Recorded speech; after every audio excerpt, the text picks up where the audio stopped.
Indah berbalam si awan petang, berarak megah di Tanjung Bidara. Pemanis kata selamat datang, awal bismillah pembuka bicara. Bismillahirrahmanirrahim. Assalamualaikum warahmatullahi wabarakatuh. Dan salam sejahtera kami ucapkan kepada pensyarah yang kami hormati, iaitu Puan Siti Nur Aisyah Ngadiran dan juga rakan-rakan yang hadir pada hari ini. Kami, kumpulan 7, akan menerangkan berkenaan dengan satu falsafah yang telah diasaskan oleh Aristotle, iaitu falsafah etika. Tapi sebelum kami menerangkan berkenaan dengan falsafah etika ini dengan lebih dalam, kami akan memperkenalkan diri kami terlebih dahulu. Saya, Muhammad Haziq Zikri bin Zainuri, bernombor matriks 207552, akan menerangkan berkenaan dengan sejarah kehidupan Aristotle. Seterusnya, Terima kasih saudara Haziq. Saya Nur Ridwana Piti Said, nombor matriks 207712, akan menjelaskan tentang definisi falsafah etika dan pembahagian etika. Seterusnya Tengku Adriana. Terima kasih Ana. Hai semua, nama saya Tengku Adriana Sofia dan nombor matriks saya 208212 dan saya pula akan menjelaskan bahagian pemikiran etika Aristotle. Bagaimana pula dengan kamu Alia? Terima kasih Nana. Okey, hai semua. Nama saya Nur Alia Syafiqah binti Muhammad Nordin, bernombor matrik 207819 dan saya akan berkongsi tentang isu-isu semasa yang berkaitan dengan falsafah pemikiran etika Aristotle.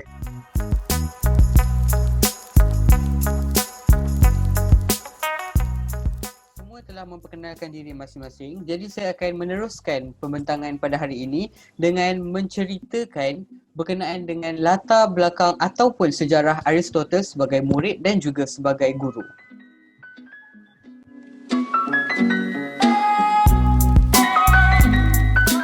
Hadirin yang dihormati, sejarah hidup Aristotle ini dapat kita lihat melalui latar belakang Aristotle sendiri. Aristotle merupakan seorang individu yang dilahirkan sekitar tahun 384 sebelum Masihi di sebuah bandar iaitu Bandar Stagira yang terletak di Macedonia. Kita boleh katakan bandar ini merupakan bandar yang terletak kira-kira di bahagian utara Greece. Okey.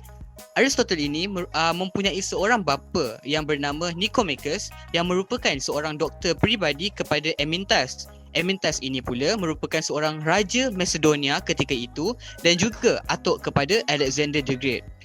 Anda semua tahu tak siapakah Aristotle ini yang sebenar-benarnya? Kenapa kami terangkan pasal Aristotle ini? Tahu tak semua? Ya betul, Aristotle ini merupakan pakar sains dan ahli falsafah Yunani. Okey, jadi setelah kematian bapa beliau iaitu Nicomachus, Aristotle ini telah dijaga oleh seorang penjaga sehingga berumur 17 tahun dan ketika beliau berumur 17 tahun, beliau telah berhijrah ke bandar Athens untuk menuntut ilmu. Jadi di sinilah mulanya sejarah sebagai seorang murid. Di Athens, beliau telah menghadiri sebuah institusi pengajian falsafah iaitu akademi ataupun dalam bahasa Inggerisnya kita boleh katakan sebagai Academy of Plato, dan akademi ini telah diasaskan oleh Socrates iaitu guru kepada Plato. Aristotle telah belajar di akademi ini selama lebih kurang 20 tahun di bawah pengajaran Plato iaitu guru beliau. Beliau telah menulis banyak subjek, contohnya seperti metafizik, fizik, zoologi dan sebagainya. Aristotle ini sangat percaya bahawa setiap kejadian yang berlaku dalam muka bumi ini mempunyai penjelasan yang logik. Okey, jadi selepas sahaja kematian guru beliau iaitu Plato, beliau telah berpindah daripada Athens dan di sini mulalah sejarah beliau sebagai seorang guru. Beliau telah berjumpa dengan Philip II of Macedonia iaitu raja ketika zaman tersebut di Macedonia, dan beliau telah memohon untuk menjadi pengajar dan juga tutor kepada Alexander the Great. Dan pendapat beliau ketika ini, beliau merasakan apabila beliau menjadi seorang guru kepada Alexander the Great, beliau telah menerima banyak sangat peluang untuk menjadi seorang yang lebih berjaya di muka bumi ini. Antara peluang tersebut adalah beliau berjaya mendirikan beberapa sekolah dan juga perpustakaan, contohnya seperti di Lyceum. Dan beliau juga dapat memperbanyakkan lagi penulisan-penulisan beliau yang dapat kita lihat sehingga hari ini.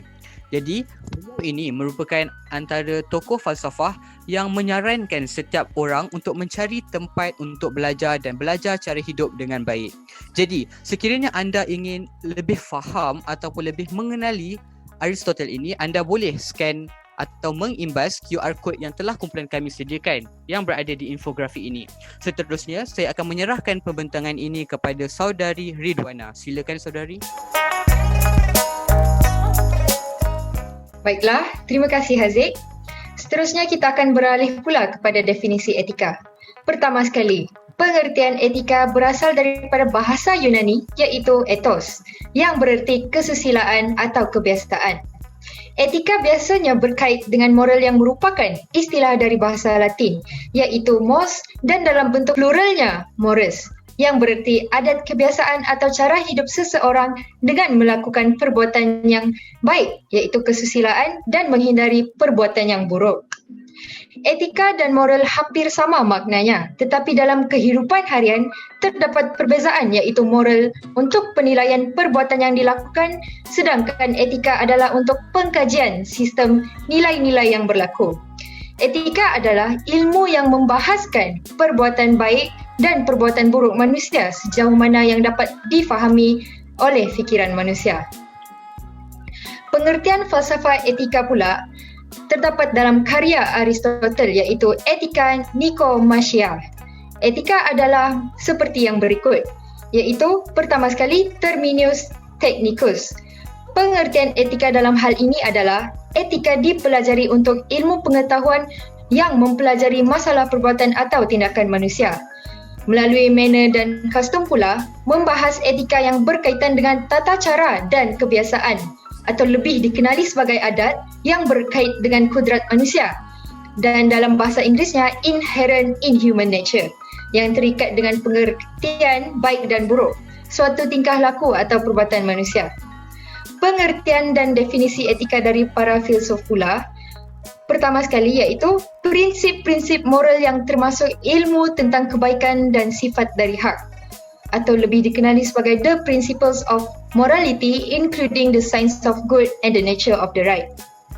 Yang kedua, the rules of conduct recognized in respect to a particular class of human actions bermaksud pedoman perilaku yang diakui berkaitan dengan mengutamakan bahagian utama dari kegiatan manusia. Seterusnya, the science of human character in its ideal state and moral principles as of an individual yang bermaksud ilmu sifat manusia yang ideal dan prinsip-prinsip moral sebagai individu dan akhir sekali merupakan ilmu mengenai suatu kewajiban iaitu the science of duty. Baiklah, terungkai sudah definisi, kini tiba saatnya bagi saya untuk menjelaskan tentang pembahagian etika. Pembahagian etika. Etika terbahagi kepada tiga iaitu etika meta, etika normatif dan etika kegunaan. Etika meta melibatkan persoalan-persoalan gaib seperti kuasa Tuhan, keagamaan, kebenaran sejagat dan peranan akal. Etika agama pula membincangkan sistem moral golongan manusia yang menganuti pelbagai agama dan fahaman seperti Islam, Kristian, Buddha dan Hindu. Etika Islam menekankan kepada matlamat penciptaan manusia dan peranan yang wajib dimainkan oleh Muslim dalam kehidupan individu dan masyarakat. Beralih pula kepada etika normatif.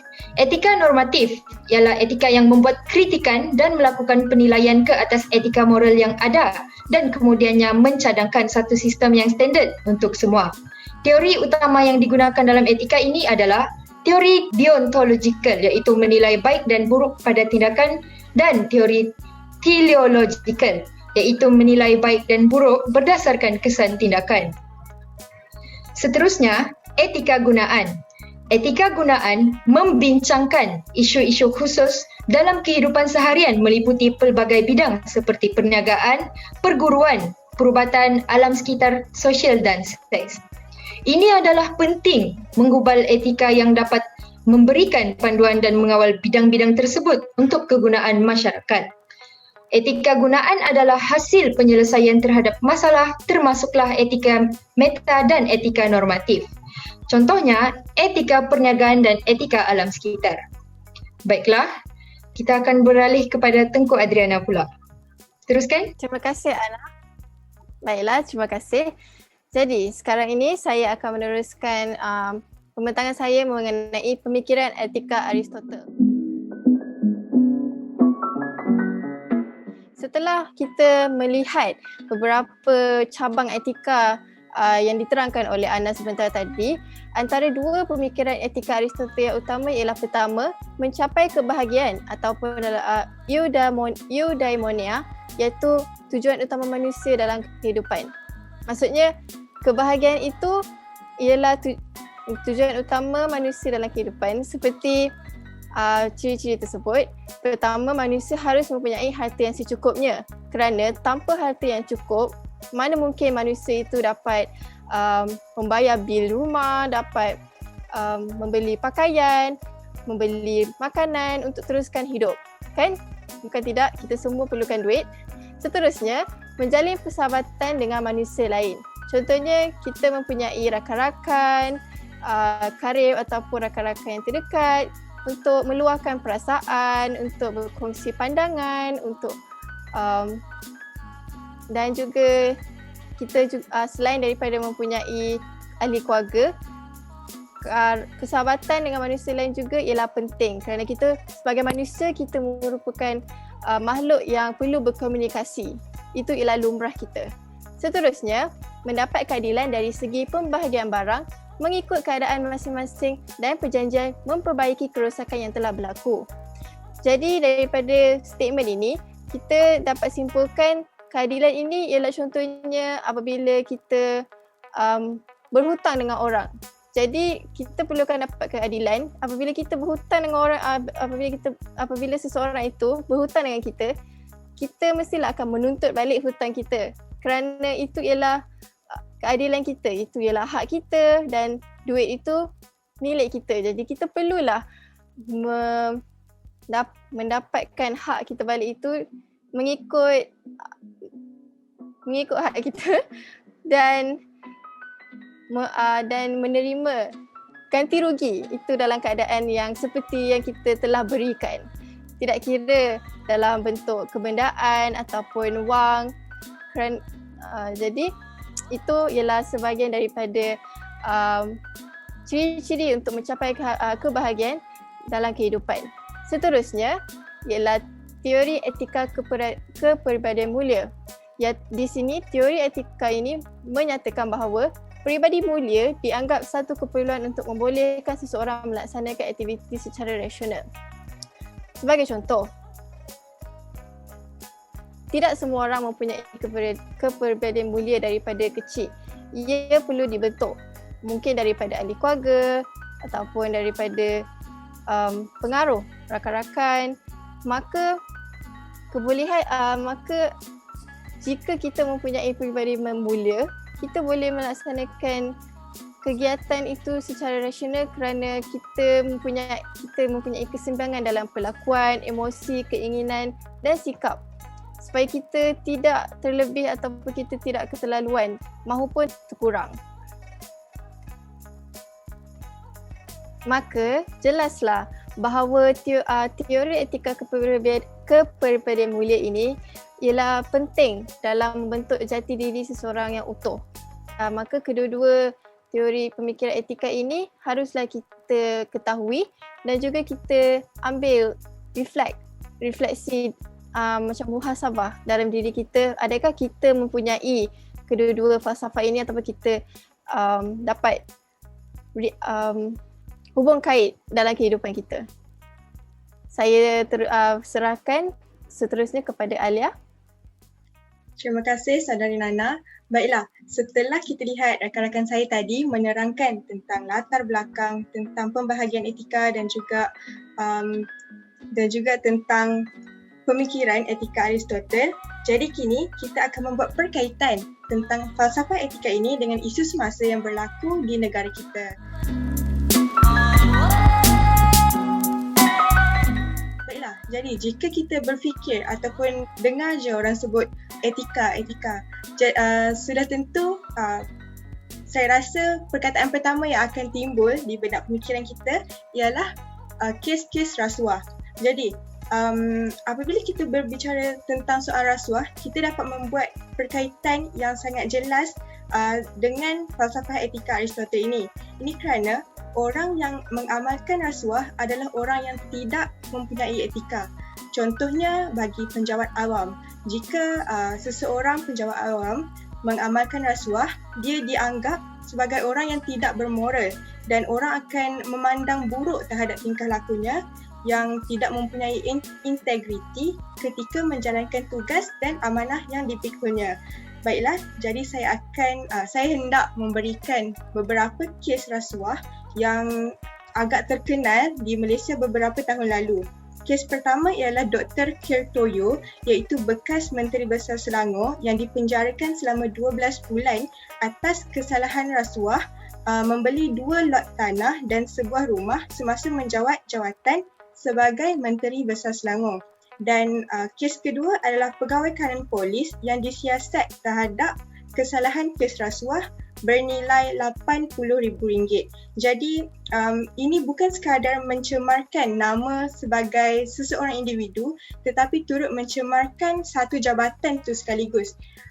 Dan di sini kumpulan kami ada memberikan QR code dan anda bolehlah imbas untuk mengambil tahu lagi tentang apakah jenis-jenis rasuah yang ada dan 4 jenis rasuah utama di Malaysia dan juga 3 jenis kategori rasuah. Dan seterusnya kita beralih kepada kes ataupun isu semasa yang memang sangat hangat sekarang ini, iaitu COVID-19 yang nampaknya masih belum jumpa penamatnya ya. Jadi kita sebagai rakyat, apakah yang boleh kita lakukan untuk mengamalkan kehidupan beretika semasa pandemik COVID-19 ini melanda? Jadi seperti yang kita semua sudah tahu bahawa kerajaan telah mengeluarkan SOP-SOP yang diwajibkan untuk semua orang amalkan, dan SOP ini akan dapat memastikan rakyat kita hidup dengan suasana beretika semasa pandemik ini, iaitu dengan mengamalkan 3W, wear mask, wash hand dan juga warn untuk tidak melakukan kontak rapat, dan juga untuk mengelakkan 3C, iaitu crowded place, confined place dan juga close contact. Dan seterusnya kita dapat lihat kalau COVID-19 ini sebagai satu masalah yang melanda seluruh dunia. Jadi mungkin ada segelintir peniaga yang ingin mengambil kesempatan terhadap pengguna-pengguna dengan menjual harga barangan secara berlebihan ataupun tidak menukarkan barangan yang telah tamat tempoh. Jadi perlu diingatkan kepada semua peniaga untuk mengamalkan etika yang tinggi dalam berniaga dan bersikap telus dengan tidak menaikkan harga sembarangan, dan juga untuk menggantikan barangan yang sudah rosak atau tamat tempoh. Dan lebih-lebih lagi kepada peniaga-peniaga seperti kedai makan dan juga shopping kompleks yang besar untuk melakukan disinfeksi dan juga mengawal jumlah pelanggan dalam satu-satu masa untuk mengurangkan risiko mendapat COVID-19. Jadi seterusnya kita akan beralih kepada rumusan. Silakan saudara Haziq. Terima kasih Saudari Alia. Jadi, saya yakin dan percaya bahawa anda semua dapat memahami berkenaan dengan falsafah etika dan juga latar belakang Aristotle berdasarkan keterangan-keterangan yang telah diberikan oleh ahli kumpulan saya sebentar tadi. Jadi, saya di sini kami sebagai kumpulan 7 ingin menegaskan dan menjelaskan bahawa pengamalan etika ini sangat penting dalam kehidupan seharian. Supaya apa? Supaya kehidupan kita dan orang lain sentiasa dalam keadaan aman dan juga harmoni. Jadi, oleh itu, belajarlah falsafah dan ambillah pengajaran daripadanya. Sekian, wabillahi taufiq wa hidayah. Wassalamualaikum warahmatullahi wabarakatuh dan terima kasih. Salam sejahtera.